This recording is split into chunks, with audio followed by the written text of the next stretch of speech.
Hello বন্ধুরা, good evening. আমাদের দেশের নাম ভারতবর্ষ।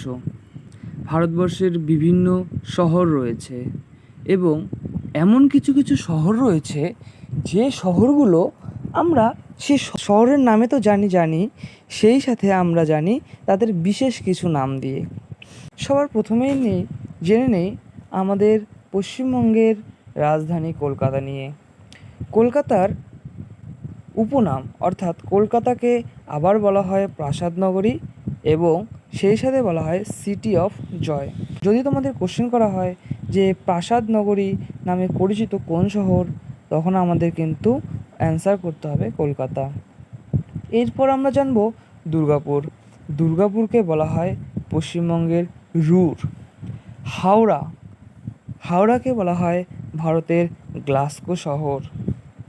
এরপরে রয়েছে দার্জিলিং। এই দার্জিলিংকে বলা হয় পাহাড়ের রানী। আবার দাক্ষিণাত্যের রানী কাকে বলা হয়? দাক্ষিণাত্যের রানী বলা হয় পুনেকে। মুম্বাই ভারতের ভেনিস, ভারতের প্রবেশদ্বার, ভারতের হলিউড।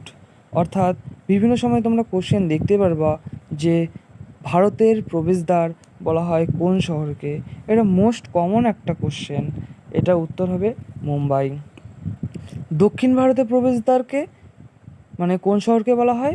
চেন্নাইকে বলা হয় দক্ষিণ ভারতের প্রবেশদ্বার। এবার ভারতের রোম বলা হয় দিল্লিকে। আবার মালদাকে বলা হয় আমের শহর। মালদার আম কিন্তু খুব বিখ্যাত আম, খুব সুস্বাদু আম। এরপর আসানসোলকে বলা হয় কালো হীরের দেশ। কালো হিরে বলতে আমরা বুঝি কয়লাকে। এরপর রয়েছে এলাহাবাদকে বলা হয় ঈশ্বরের বাসভূমি। ভারতের মক্কা কাকে বলা হয়? ভারতের মক্কা বলা হয় সুরাটকে।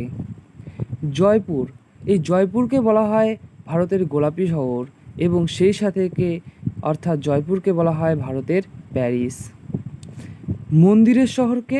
মন্দিরের শহর হচ্ছে বারাণসী।